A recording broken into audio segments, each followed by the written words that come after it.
Welcome back to my channel. কেমন আছো তোমরা সবাই? আজকে চলে এসেছি আমি একটা নতুন রেসিপি ভিডিও নিয়ে, যেখানে আমি তোমাদের করে দেখাবো লোটে মাছের ঝাল।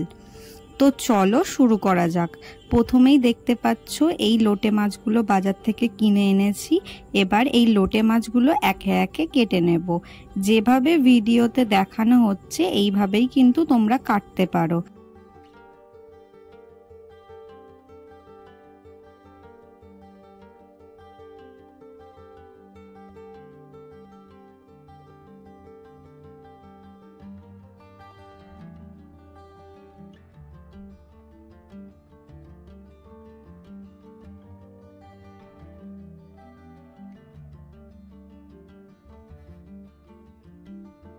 লোটে মাছগুলো এইভাবে কেটে ভালো করে ধুয়ে নিতে হবে। তারপর একে একে পেঁয়াজ, লঙ্কা, টমেটো এইভাবে কুচিয়ে নিতে হবে।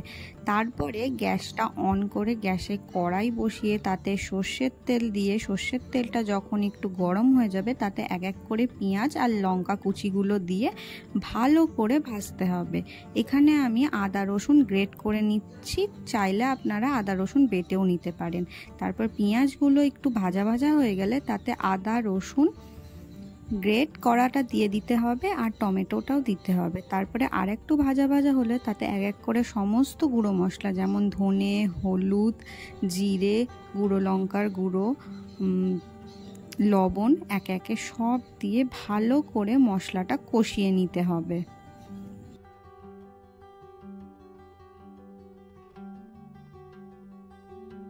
মশলাটা কিন্তু ঠিক এইভাবেই অল্প অল্প জল দিয়ে ভালো করে কষিয়ে নিতে হবে।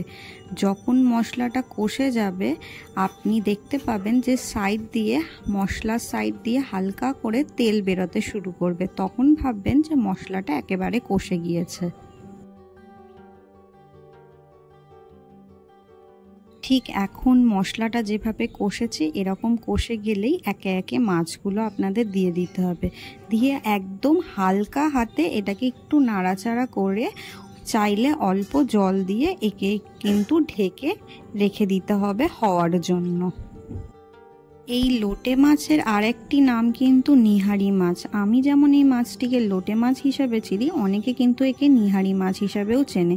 এই মাছ কিন্তু অত্যাধিক নরম হয়, তার জন্য কিন্তু বেশি সময় লাগে না এই মাছটি রান্না হতে। তারপরে রান্না শেষ হলে এতে কিন্তু হালকা করে একটু ধনেপাতা ছড়িয়ে দিতে হবে। তারপরেই দেখবে হালকা করে যখন জল পুরো টেনে নিয়েছে তখন ভাববে যে মাছটা একেবারেই রেডি হয়ে গিয়েছে পরিবেশন করার জন্য। তো আজকের ভিডিওটা তোমাদের কেমন লাগলো সেটা অবশ্যই আমাকে কমেন্ট করে জানিও। যদি ভালো লাগে অবশ্যই লাইক, কমেন্ট অ্যান্ড শেয়ার তো করবেই। আর আমার চ্যানেলে যদি নতুন হয়ে থাকো চ্যানেলটিকে অবশ্যই সাবস্ক্রাইব করে দিও। দেখা হচ্ছে পরের ভিডিওতে, তত সময় সবাই ভালো থেকো। Thank you for